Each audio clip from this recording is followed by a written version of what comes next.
지금은 아는 것이 힘이다. 시간입니다.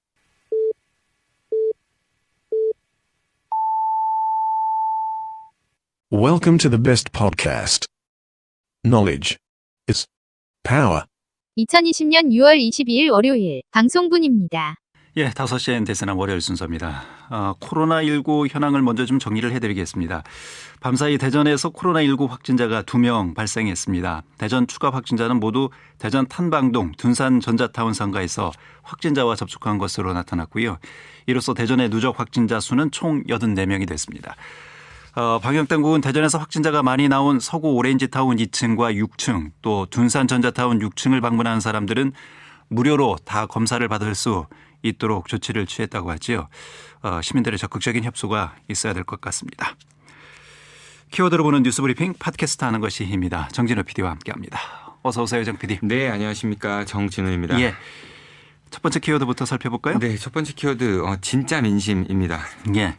어떤 게 진짜 민심입니까? 아나운서께서 또 오프닝에 말씀하셨지만은 어제 오후 허태정 대전시장을 비롯해서 설동호 대전시 교육감 5개 자치구 구청장들하고 대전지방경찰청장 그리고 이제 충남대학교 병원장이 대전시청에 함께 모여서 이제 합동 온라인 브리핑을 가졌었는데요. 예. 이 자리에서 허태정 시장은 이들 기관장들을 대표해서 이 코로나19 확산에 따른 관계기관 합동 호소문을 발표했었습니다. 지역의 코로나19 상황에 워낙 지금 여러 가지 중대한 그런 상황이잖아요. 네, 정말 좀 시급하기도 하고, 네, 그렇습니다. 조치를 취해야 되는 그런 상황이기 때문에. 네. 그래서 내용을 좀 살펴보면요, 대전시와 각 자치구 그리고 경찰이 합동으로 미신고 무등록 다단계 판매 업체에 대한 강력한 점검과 단속을 좀 할 예정이라고 합니다. 그러면서 기존 807개소에 내려진 방역 수칙 준수 여부하고 그다음에 집합금지 행정명령을 위반하는 그런 행위에 대해서도 강력한 처벌을 병행할 예정이라고 합니다. 예. 동선을 숨기는 사람들도 있다면서요? 네, 진술을 할 때 좀 숨기거나 아니면 좀 비협조적인 그런 분들도 있었다고 하는데요. 예. 그래서 이제 역학조사 과정에서 이 진술을 거부하거나 허위 진술하는 사람에 대해서는 형사처벌까지 할 예정이라고 하고요. 또 이제 확진자 동선에 있는 시설을 방문한 모든 시민에 대해서는 전원 무료 검사를 실시할 예정이라고 합니다. 예. 그러니까 확진자 동선에 본인이 다녀갔으면 무료로 보건소에 가서 검사를 받을 수 있다. 선별진료소에 가서. 네, 그렇습니다. 예. 가까운 선별진료소로 가시면 되고요. 그리고 이제 대전시에 있는 모든 신천지 관련 시설 7월 5일까지 다시 이제 폐쇄 조치를 시켰다고 하고 예. 확진자 증가에 대비해서 인근 지자체들이나 공공의료원들과 협의해서 음압병상을 추가로 확보할 예정이라고 합니다. 또한 대중교통이나 다중집합시설을 이용할 때는 반드시 마스크 착용 의무화한다고 하고요. 앞으로 2주 동안 강력한 생활 속 거리두기를 추진하겠다고 했습니다. 그리고 종교단체에도 소모임이나 대면 예배를 좀 자제할 것을 강하게 권고했습니다. 예. 근데 지금 대전시에서 이 확진자 동선을 공개하고 있는데 동선 공개가 다소 미흡하다 이런 불만의 목소리도 좀 많이 나오고 있다고요. 네, 그렇습니다. 물론 대전시에서도요. 향후 보다 좀 구체적인 동선 공개를 할 예정이다 이렇게 밝히긴 했는데요. 대전시에서는 현재 정부 방침에 따른 동선 공개는 하고 있습니다만 이게 좀 모호한 구석이 많이 있는 것 같아서 시민들로부터 비판을 받고 있는 것도 사실입니다. 예. 실제로 어제 있었던 온라인 브리핑 때 달린 실시간 댓글을 제가 좀 확인해 봤는데요. 시민들의 분위기 상당히 안 좋습니다. 내용들을 보면요. 등교 중단해야 합니다. 확진자 자꾸 늘어나는데 불안해서 어떻게 보내냐 이런 이야기부터 이런 이야기는 이미 일주일 전에 나왔어야 하는데 이 각 전문가들이 모여서 결정한 논의 결과가 고작 이런 건가요? 자제, 이해 이런 것만 이야기하지 말고 좀 대안을 제시해 주십시오. 이런 이야기도 있고요. 예. 또 방송 상태가 엉망이다. 잡음이 심해서 소리가 안 들린다. 이런 지적도 있었고 또 브리핑 놀이하는 거냐 이런 것까지 정말 행정당국에 대한 불신이 큰 것 같습니다. 예.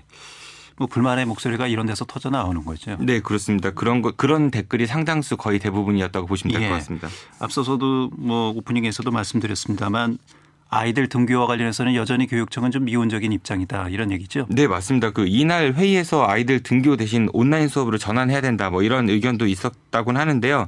하지만 설동호 교육감 측은 이 온라인 수업 전환에 대해서 좀 난색을 표했기 때문에 이번 합동 브리핑에서는 이런 발표 대책 그러니까 등교 수업에 대한 내용은 빠져 있었습니다. 네. 지금 학교에서 확진자가 나오지 않았다. 지금 등교 수업을 중단하면 학사 일정에 차질을 빚는다 이런 얘기인데요.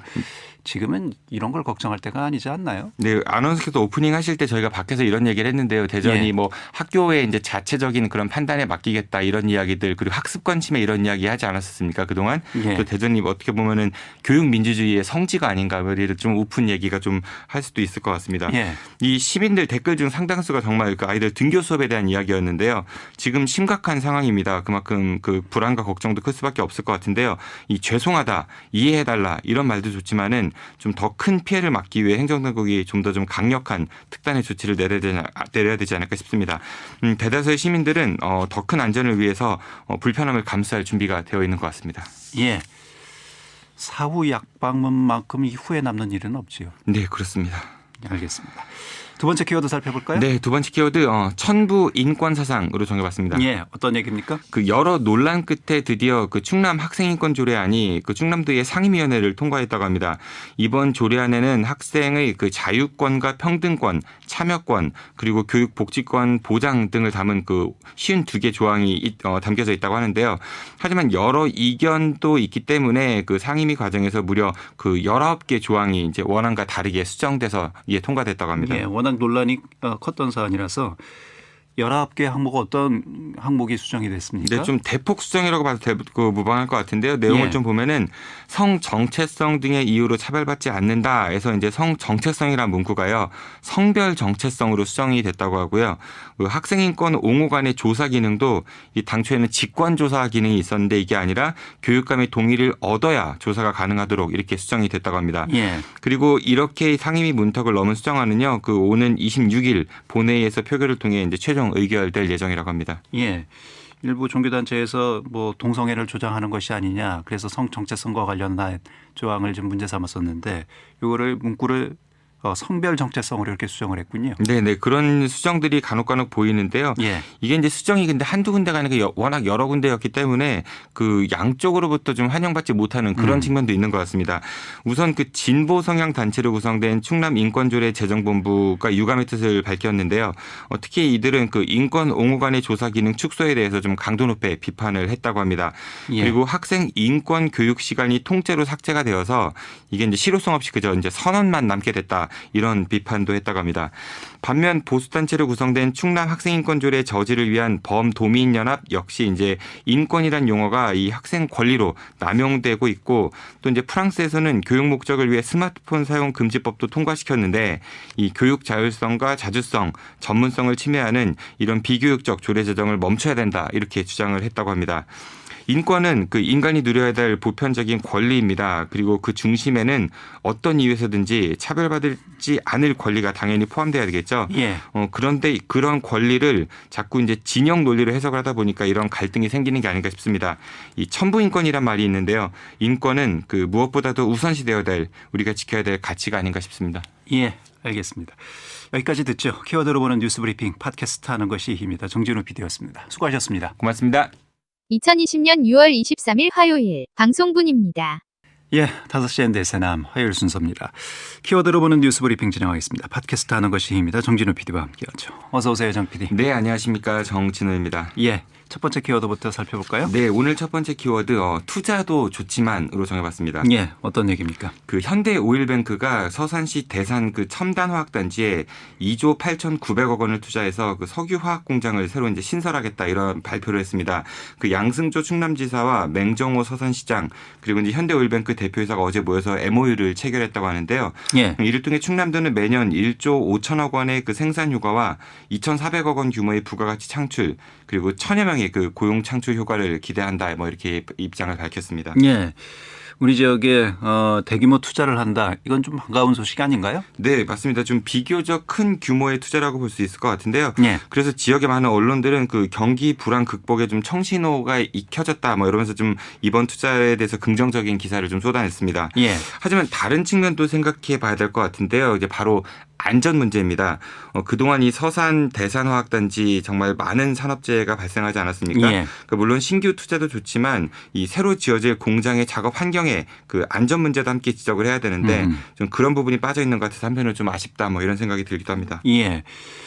이 석유화학단지에서 얼마 전에 또 폭발 사고로 노동자가 숨지는 사고도 있었고요. 네. 지속적으로 이곳에서는 계속해서 사고가 발생하고 있는 상황이잖아요. 네, 그 과거부터 끊이지 않고 있는데요. 이 현대 오일뱅크만 봐도요. 지난 2019년 가스 누출 사고로 노동자 3명이 이제 질식당하는 사고가 있었고, 그 중에 안타깝게도 한 분이 이제 사망을 하셨습니다. 그리고 유증기 가스 누출 사고는 그 전해인 2018년도에도 그리고 2017년도에도 있었습니다.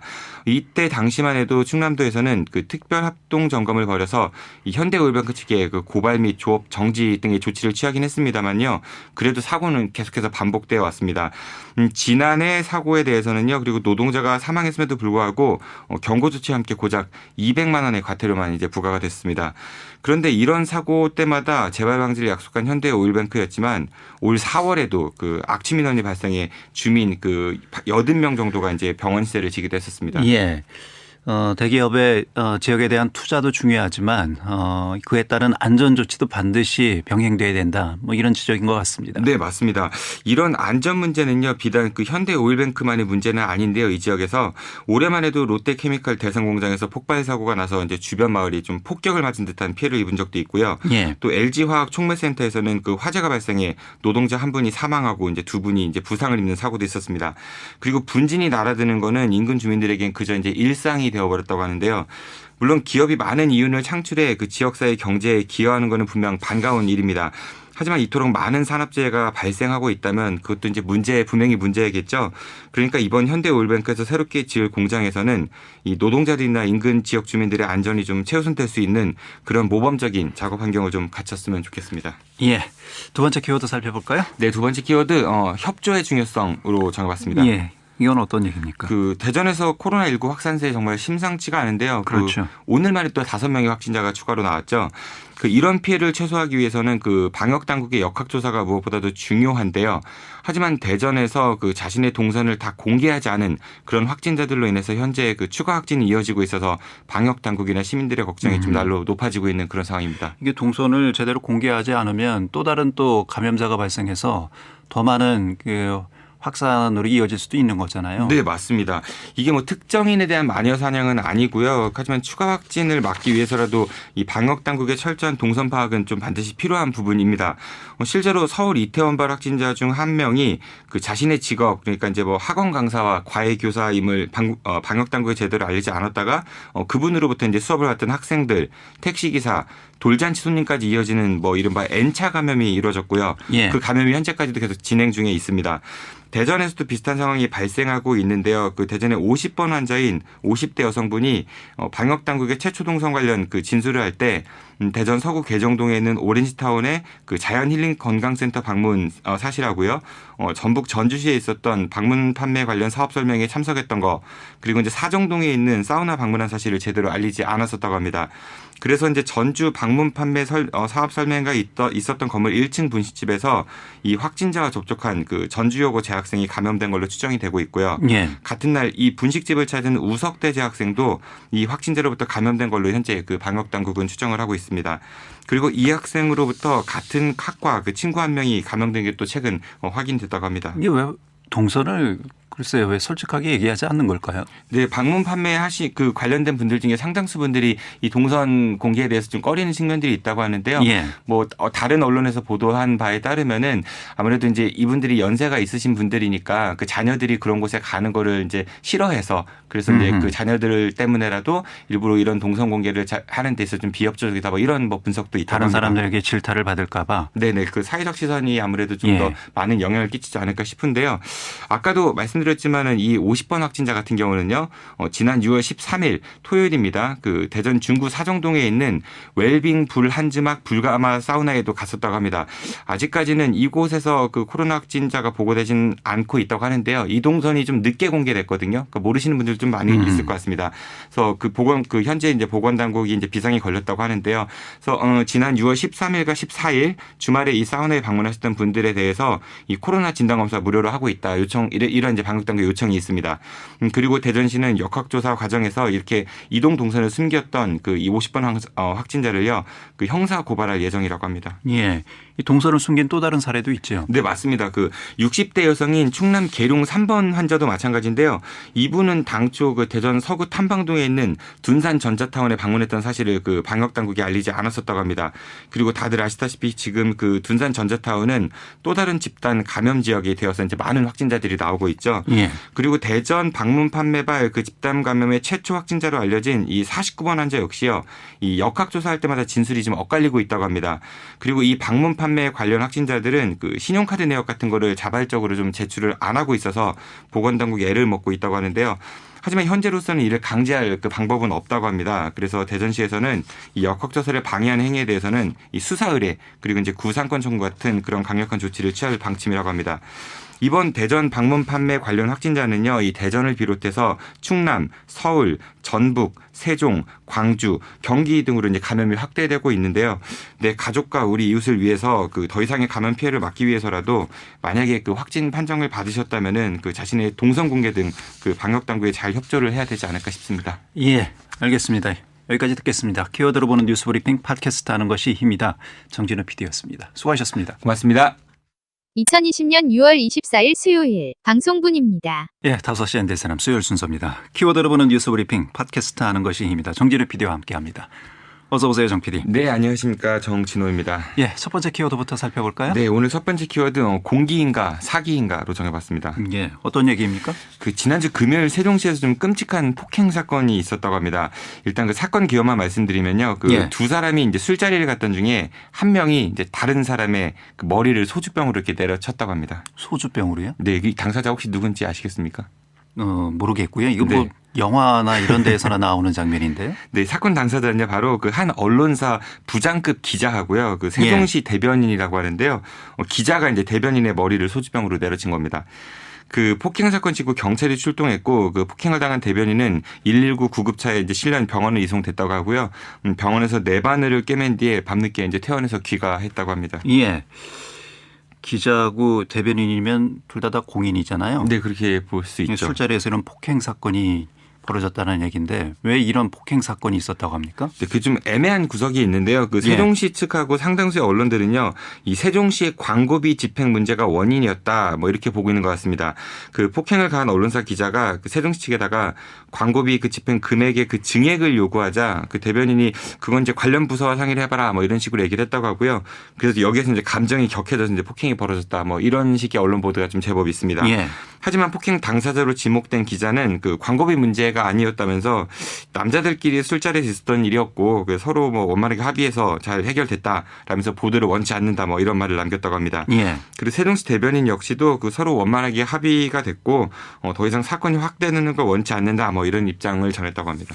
폭행 그 자체로도 문제인데 그 내용도 좀 상당히 문제가 있군요. 네, 그렇습니다. 이게 좀 은폐 축소하려는 게 아닌가 이런 생각이 들 수밖에 없는데요. 예. 이런 그 불미스러운 일이 발생하면은 그 당사자 입장에서야 이게 알려진 게 좀 부담스럽지 않겠습니까? 하지만 뭐 공직을 수행하는 그런 사람들 사이에서 이런 일이 벌어졌다니까 이건 적당히 덮어두고 넘어갈 일은 아닌 것 같습니다. 그 이에 대해 지역의 여러 언론들은 그 세종시가 자신들한테 우호적인 언론사들에게는 광고를 몰아주거나 아니면은 뭐 거액의 행사 지원을 하는 반면에 이 상대적으로 비우호적인 언론에 대해서는 이 광고비 집행을 거부했기 때문에 이런 참사가 벌어진 것이다, 뭐 이런 진단을 내놓기도 했습니다. 예. 물론 그 불이익을 당한다고 생각하는 언론사 입장에서는 그 억울한 측면이 있다, 뭐 이렇게 생각할 수도 있겠지만요. 하지만 무슨 맡겨놓은 돈도 아니고 이 관공서가 언론사 광고비 대주는 그런 기관은 또 아니지 않겠습니까? 예. 그보다는 독자들의 신뢰를 얻을 수 있는 기사를 쓰기 위한 그런 취재 노력이 우선시 돼야 될 것 같은데요. 이번 사건을 보면서 그 언론사들이 마치 당연한 권리인 양 관공서의 광고비나 홍보비를 버젓이 요구하는 그런 관행에 대해서 정말 쓴웃음밖에 나오지 않는다, 뭐 이런 생각이 듭니다. 그리고 많은 언론사들이 이 문제에 대해서 자유롭지는 못할 것 같은데요. 예. 흔히들 언론은 사회적 공기, 그러니까 그 사회 구성원 전체가 이용하는 도구라고 이야기합니다. 하지만 이런 모습을 보면서 언론 스스로가 이제 공기가 아닌 사기로 전락한 게 아닌가 싶어 참으로 좀 답답합니다. 그 여러분들이 당연시하면서 관공서에 요구하는 광고비, 홍보비도요, 결국 다 시민들이 낸 혈세라는 걸 절대 잊지 않았으면 좋겠습니다. 예. 알겠습니다. 두 번째 키워드 살펴볼까요? 네, 두 번째 키워드 반면교사로 정해봤습니다. 네, 이건 어떤 얘기입니까? 그 국내 최대 규모인 그 세종시 인공호수공원에 그 21만여 그루의 나무가 심어져 있는데요. 하지만 그 나무들 중 상당수가 좀 고사하고 있다고 합니다. 예. 다 죽었다는 얘기인가요? 네, 많은 나무들이 이제 죽었다는 얘기인데요. 이 전문가들은 이 배수 불량이 원인이다 이런 지적을 하고 있습니다. 그 이곳은 공원이 조성되기 전엔 주로 이제 논밭이었는데 여기에다 그 공원을 조성하기 위해 인공적으로 토양을 매립했지만 이 표토층이 깊지 않아서 배수가 잘 이루어지지 않는다고 하고요. 그래서 나무들이 많이 고사하고 있다 이런 지적을 하고 있다고 합니다. 그러면 애초에 심을 때부터 잘못 심었다 이런 얘기인가요? 그 공사를 조성했던 LH 측은요. 그 예. 국토부 기준에 따라서 이 토양의 최소 깊이를 맞춰서 시공을 했다 뭐 이런 입장입니다. 하지만 그 배수 불량 현상이 나오고 있다고 하고요. 근데 이제 최근 5년간 상태가 안 좋아서 이제 죽거나 교체된 나무만 봐도요. 이 소나무 같이 좀 큰 교목들은 492그루나 된다고 하고요. 그 무궁화나 진달래처럼 상대적으로 좀 키가 작은 관목도 이제 무려 16,000여 그루나 이제 교체되었다고 합니다. 이렇게 해서 들어간 예산만 해도 최근 3년간 1억 5천만 원이 넘는다고 하는데요. 그리고 이제 당장 교체해야 될 나무도 교목이 100여 그루에 달한다고 하고 관목은 그 면적만도 1,000여 제곱미터 정도나 된다고 합니다. 이렇게 해서 계속해서 이제 대체해서 나무를 심으면 또 예산이 들어가는 거잖아요. 네, 반복되는 악순환인 것이죠. 시민들의 혈세이고요. 네, 맞습니다. 예. 이 근본적인 해결 방안이 참 애매한데요. 이 세종시 관계자 말에 따르면은 이 토양을 다 이제 단기간에 모두 갈아엎는 거는 좀 불가능하기 때문에 일단 좀 고사된 나무만 교체할 때 그때 이제 양질의 토양으로 바꾸는 작업을 하고 있다 이렇게 얘기는 합니다만은 말씀하신 대로 이게 근본적 대책이 아니어서 세금 낭비만 되풀이되고 있는 것 같습니다. 결국 그 자연 그대로가 아니라 그 인위적으로 공원을 조성했을 때 발생하기 쉬운 나타나기 쉬운 문제점 같은데요. 얼마 전 대전시에서도 대전 센트럴파크 조성 계획을 발표했던 바가 있었죠. 이건 역시도 인위적인 공원 조성 사업인데요. 이 시설물을 설치할 때 그 막대한 사업비가 들어가는 것과는 별개로 아마 상당한 유지 관리비도 들어갈 것입니다. 그러니까 대전시도 이 세종시의 호수공원 사례를 좀 반면교사 삼아가지고 보다 좀 신중하게 이 문제에 접근해야 되지 않을까 싶습니다. 예, 알겠습니다. 키워드로 보는 뉴스 브리핑 팟캐스트 아는 것이입니다. 정진호 PD였습니다. 수고하셨습니다. 고맙습니다. 2020년 6월 25일 목요일 방송분입니다. 예, 5시엔 데이스나 목요일 순서입니다. 키워드로 보는 뉴스 브리핑 팟캐스트 하는 것이입니다. 정진호 PD와 함께하죠. 어서 오세요, 정 PD. 네, 안녕하십니까. 정진호입니다. 예, 첫 번째 키워드부터 살펴볼까요? 네, 첫 번째 키워드 캠페인이 뭐길래로 정해봤습니다. 예, 어떤 얘기입니까? 그 현재 대전에서의 코로나19 확산세 심상치가 않은데요. 이런 가운데 대전시 보건당국은 그 다중시설 이용에 대한 집합 금지 명령이나 뭐 모임 자제, 뭐 공원 폐쇄 같은 고강도 생활 속 거리두기를 지금 시민들에게 현재 권고하고 있죠. 예, 시민들의 협조가 무엇보다도 중요한 시기잖아요. 네, 그렇습니다. 이 대전시에서는 방문 판매발 그 코로나19 확산세가 시작된 지난 20일부터 그 다음 달 5일까지 그 고강도 생활 속 거리두기 정책을 시행하고 있는데요. 하지만 이런 고강도 생활 속 거리두기 속에서 그 이를 홍보하기 위해 그 사람들을 동원하는 캠페인을 하는 건 좀 문제가 있는 거 아니냐 뭐 이런 지적이 일고 있다고 합니다. 대전시는 최근 새마을회나 적십자봉사회, 주민자치회 같은 단체에다가 그 고강도 생활 속 거리두기 홍보 캠페인을 참여해달라 이렇게 독려를 하고 있다고 하는데요. 이들에게 주요 이제 내거리나 지하철역 같은 곳에서 각 단체별로 20명 정도가 참여해서 한 지점당 그 2명에서 4명씩 그 손피켓이나 현수막을 들고 이 생활 속 거리두기에 동참해달라 이런 홍보를 해달라 이렇게 요청을 하고 있다고 합니다. 예. 이런 홍보 방식은 뭐 20세기나 있던 홍보 방식 아닙니까? 네, 지금 뭐 SNS를 통해서 인터넷을 통해서 얼마든지 홍보할 수 있는데 굳이 이런 정근대적인 방법을 써야 되나? 더군다나 감염의 위험을 무릅쓰고 이해가 되지가 않는데요. 네, 대전 정책하고도 좀 배치되는 것 같은데요. 뭐 예. 실제로 이번 캠페인에 동참한 한 단체의 경우는요, 그 생활 속 거리두기와는 좀 거리가 먼 아주 가까운 데 서서 이제 캠페인을 진행하는 그런 모습을 보이기도 했다고 합니다. 그래서 한 시민은 이런 시국에 꼭 이런 캠페인을 해야 되느냐라면서 좀 불편한 심기를 드러내기도 했다고 합니다. 예. 이게 오히려 역작용이 있을 수 있는 그런 캠페인이지 않을까? 네, 그렇습니다. 예. 특히 그 허태정 대전시장이 얼마 전 그 유관기관 단체장들하고 합동 브리핑하면서 이 각종 모임이나 집회를 최대한 좀 자제해달라 이런 이야기도 했었는데요. 논란이 일자 그 대전시 관계자는요, 이번 캠페인은 해당 단체와 협의해서 이뤄진 것이라면서 만약 그 단체가 캠페인에 동참할 의사가 없다면 대전시에서도 강제할 수 없다 뭐 이런 입장을 밝혔다고 합니다.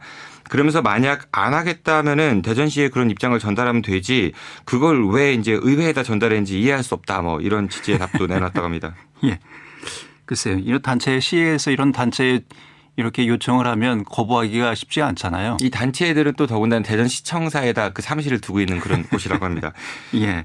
물론 그 민간 단체에서 좋은 뜻에서 자발적으로 이런 캠페인에 참여할 수는 있습니다. 하지만 지금 대전의 상황은 그 전국적으로 봤을 때도 아주 주목받고 있는 만큼 심각하다고 볼 수 있는데요. 그렇다면 이럴 때일수록 대전시가 먼저 나서서 그 뜻은 고맙지만 지금은 그 고강도 생활 속 거리두기를 해야 될 때이니만큼 지금 다른 방법을 찾아보자. 이렇게 하는 게 좀 보다 현명한 처사이지 이 민간단체에 협의했으니까 문제가 없고 싫으면 안 하면 그만이다. 뭐 이런 식의 태도는 분명 좀 문제가 있는 것 같습니다.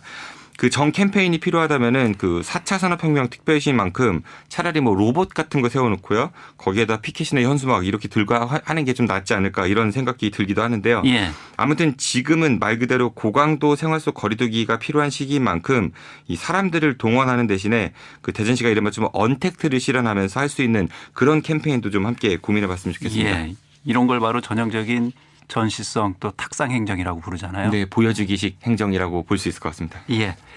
두 번째 키워드 살펴볼까요? 네, 두 번째 키워드 어승승입니다. 어승승이 이게 네. 무슨 뜻입니까? 혹시 아나운서께서 야잘잘이라는 그 야구 용어 들어보셨습니까? 예. 예, 야구 선수가 평소에 성적이 좋은데 시즌 초반에 좀 잘 못할 경우 뭐 야잘잘 잘하는 선수는 언젠간 잘한다 뭐 이런 표현인 거죠. 예, 이게 평균 회귀의 법칙 뭐 이런 거잖아요. 네, 그렇습니다. 예. 어승승은 어차피 승진할 사람은 승진한다 뭐 이런 뜻을 담고 있는 제가 만든 신조어입니다.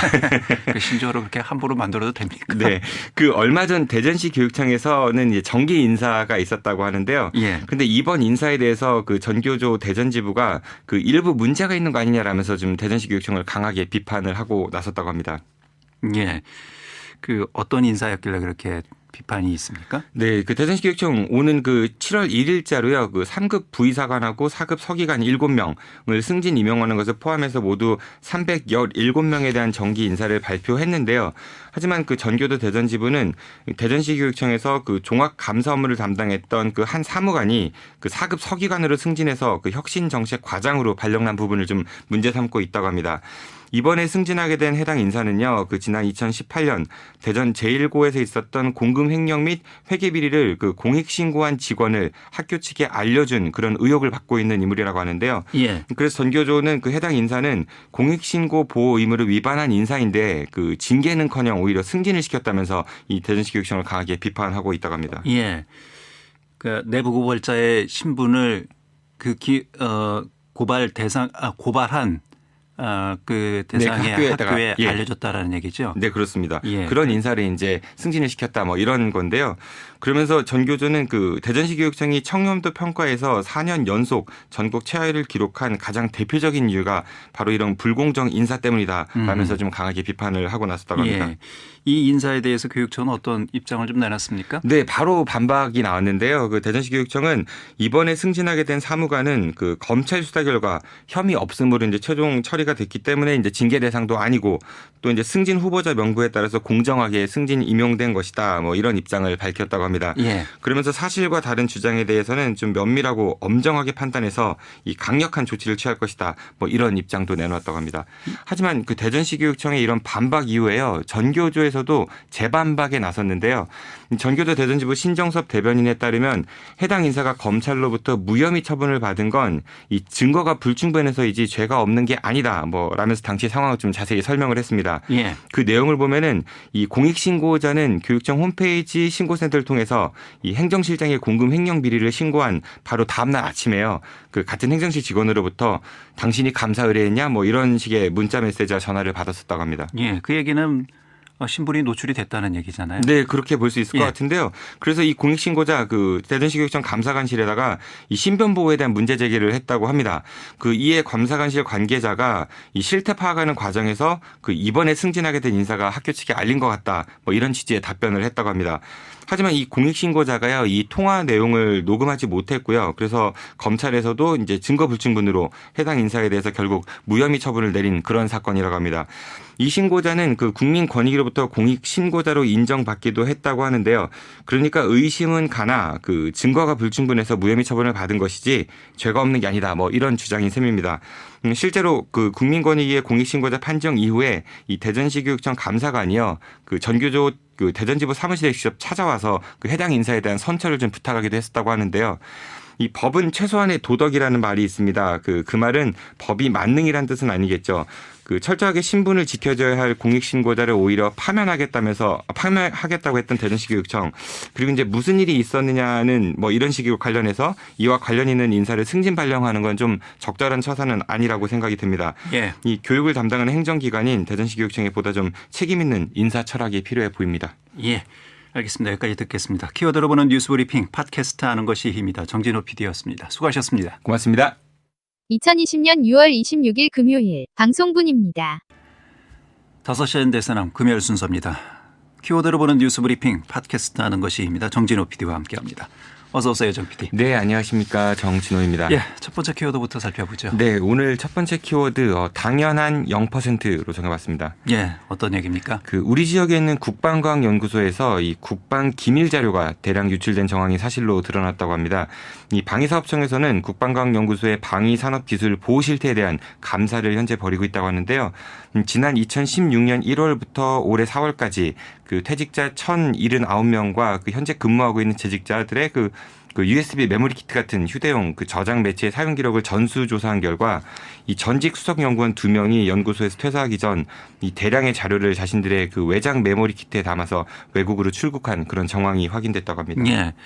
국방과학연구소는 정말 안보와 직결된 그런 연구소잖아요. 네, 그렇습니다. 그만큼 이제 보안이 중요할 텐데 여러 가지 기밀 자료를 가지고 외국으로 갔다라는 얘기는 뭐 외국에서 이런 자료들을 어떻게 다른 사람에게 또는 다른 기관이나 국가에게 좀 넘겼다라는 얘기인가요? 네, 그 확인을 좀 더 해봐야 될 것 같은데요. 뭐 다른 연구기관에 취업을 했다, 뭐 아랍에미리트에 있는 뭐 이런 얘기도 있는 것 같고요.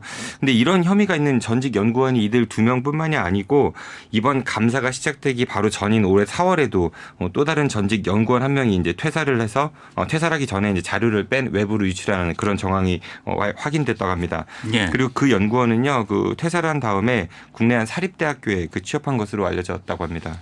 이 국방과학연구소가 이렇게 원래 보안이 허술합니까?